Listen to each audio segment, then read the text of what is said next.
저는 이게 지금 연구소의 소장으로 된 상당히 낯선데,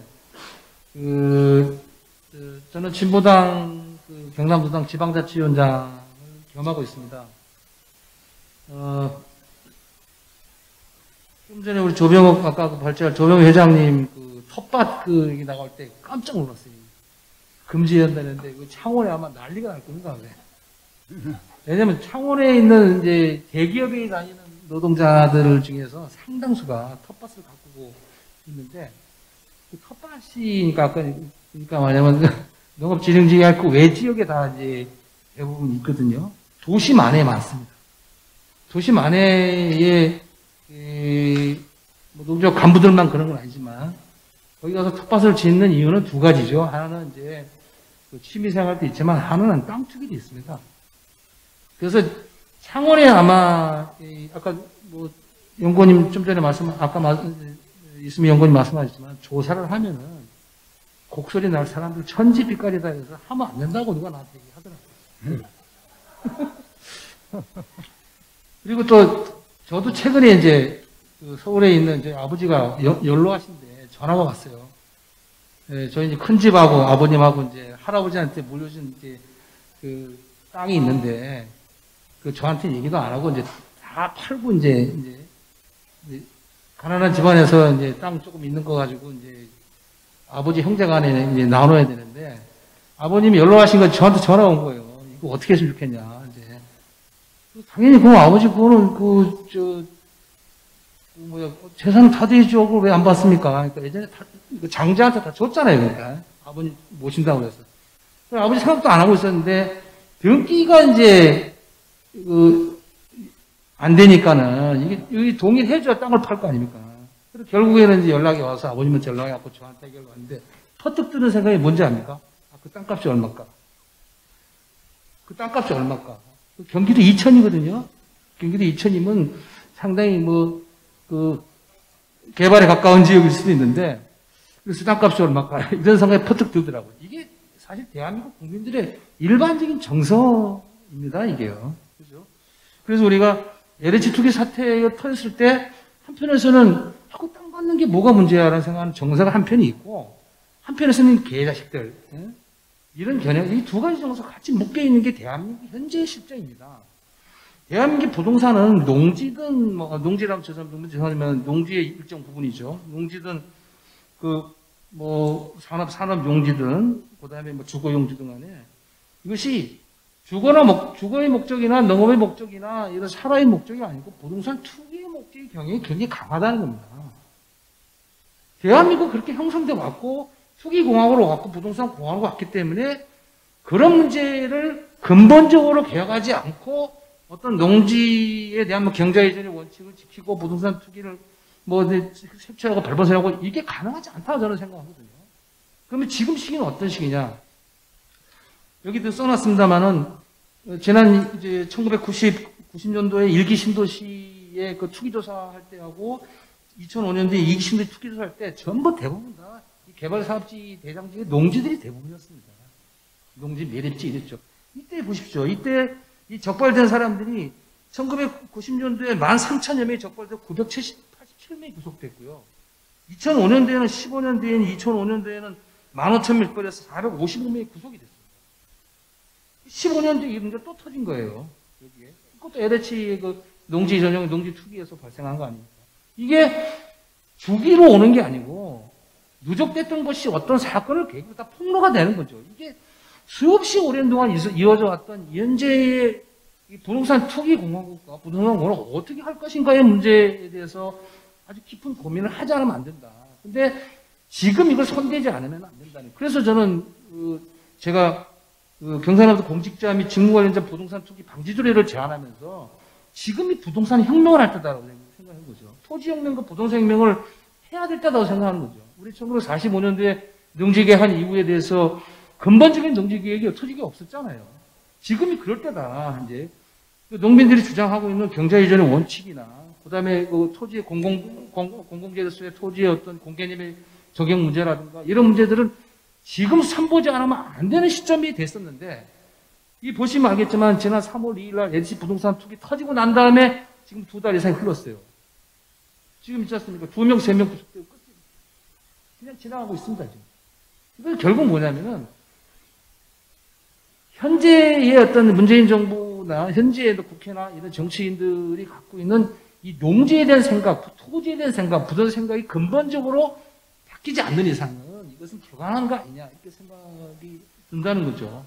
그나마, 그 농지법이라든가 공직자윤리법이라든가 등등의 어떤 법안의 법률을 개정, 최근에 이제 그 이해충돌 방지법까지는 마찬가지지만 그 바뀌면서 이 공직자나 특히 수도권의 개발 지역과 관련해서는 일정한 부분도 제어 장치를 만들어 가고 있다고 생각하는데 문제는 뭐냐면은 농지든 일반 부동산이든 매립지든 개발 사업지든 간에 지방입니다, 지방. 우리가 살고 있는 지역에 대해서 과연 어떻게 이것을 만들어 나갈 것인가에 대한 지역적인 실천의 노력들은 상당히 적은 거 아니냐. 그렇기 때문에 교의회 의원들 전수조사 한다 해놓고 안 하고 있잖아요. 안 하고 있다니까.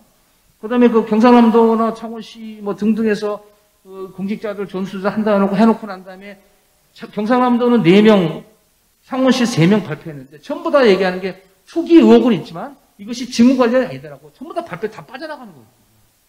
이거를 중앙정부가 규제하지 못한다는 겁니다. 농지도 저는 마찬가지라고 생각하거든요.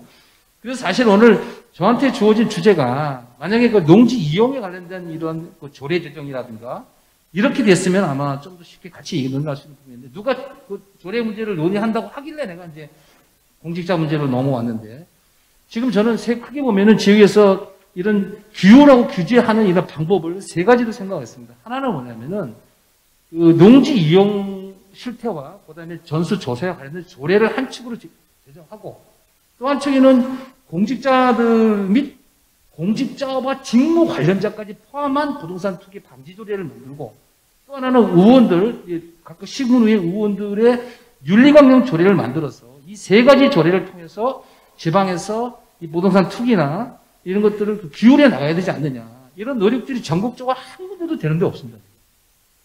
제가 부동산 투기 방지 조례를 제 지역사회에 던지면서 상당히 많은 사람들이 좋은 조례다 하면서도 박수로 완전히 치지는 않고 있는 이유들이 뭐겠습니까?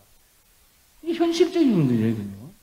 그래서 이번 기회에 확실하게 그 지역사회 내에서의 어떤 이런 농지 이용 실태에 관한 조례라든가 부동산 투기 방지 조례라든가 제정해야 한다고 생각하고 실천적으로 보면은 저희가 조례는 거의 완성이 됐습니다. 완성이 됐고 진주부터 저희들은 이제 그 조례 제정이 들어가는 걸로 얘기 돼서 진행을 좀 하게 될 건데 한편에서는 박수 치는 사람들이 있고요. 한편에서는 반발하는 사람들이 있고요. 한편에서는 무관심하는 사람들이 있습니다. 당사자들은 그런 거죠. 제가 이것 때문에 기획부동산 하는 분을 만나서 물어봤어요. 이 부동산 투기 방지 조례를 제정하면 어떻게 되냐 했더니 박수 치고 환영한다. 그런데 개발 사업에다 다 규제하면 안 된다. 이런 식으로 다 얘기하는 거죠. 실제로 공무원 다 마찬가지입니다. 그래, 앞으로 저는 예측되는 상황은 그 정부가 이제 이 부동산 투기 방지, 투기 근절을 내면서 처음 얘기할 때 이렇게 얘기했습니다. 발본색원, 그다음에 폐가망신. 이렇게 했지만 2달 지나고 난 다음에 이런 구호는 전부 없어지고 말았어요. 그래서 1기, 2기 신도시 때 부동산 투기에 대해서 강하게 조사했던 그것보다 훨씬 미미한 수준에서 그치고 말 거다. 그래 되면은 조만간 또다시 LH발이 아니고 다른 발 또 2차 이런 상태가 촉발될 거라고 저는 확신합니다. 특히 이것은 이제 7월달 되면은 7월 12일 되면은 대선 예비후보 등록을 하게 됩니다. 그때 되면은 이 부동산 투기 문제가 반드시 촉발될 수밖에 없습니다.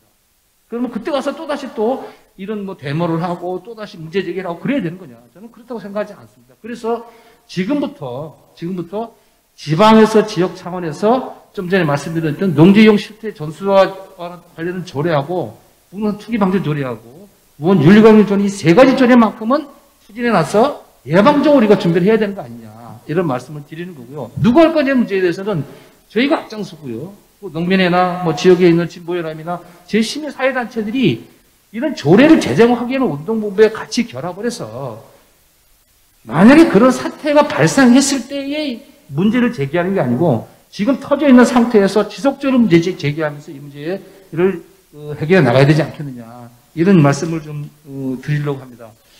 그 농지 이용 실태에 대해서는 이문호 박사님 그 조사했던 농특위 조사도 예전에 다 봤었습니다. 그 다음에 저희도 농지 전수를 해야 한다고 주장도 했었고요.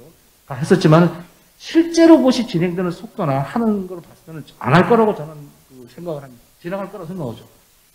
한 말씀만 더 드리겠습니다. 유일하게 경상남도에서 농지 이용 실태를 최근에 했습니다.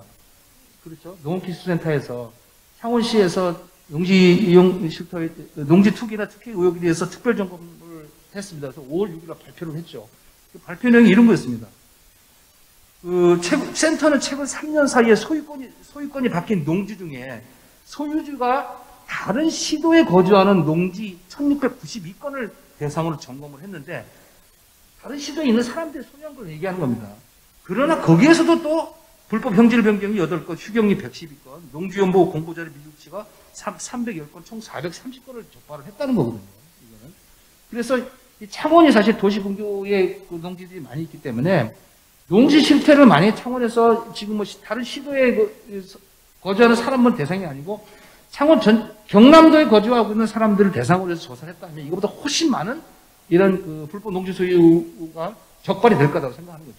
이 이후에 우리가 유심히 봐야 될 게 이런 거라고 봅니다. 앞전에 말씀드렸던 그런 조례들이 만약에 제정되어 있으면은 현재 이런 발표된 이런 상황에 대해서 어떻게 조치해야 되는 순서가 매뉴얼이 있을 건데, 그런데 매뉴얼이 없다는 겁니다. 방치될 수밖에 없는 상황이기 때문에 이런 조사를 하더라도 저는 그 조례나 그 규율하는 장치를 갖고 해야 되지 않냐 생각이 들고 그 세 가지 조례를 지역 내에서 제정하는데 열심히 한번 뛰어보겠습니다. 고맙습니다.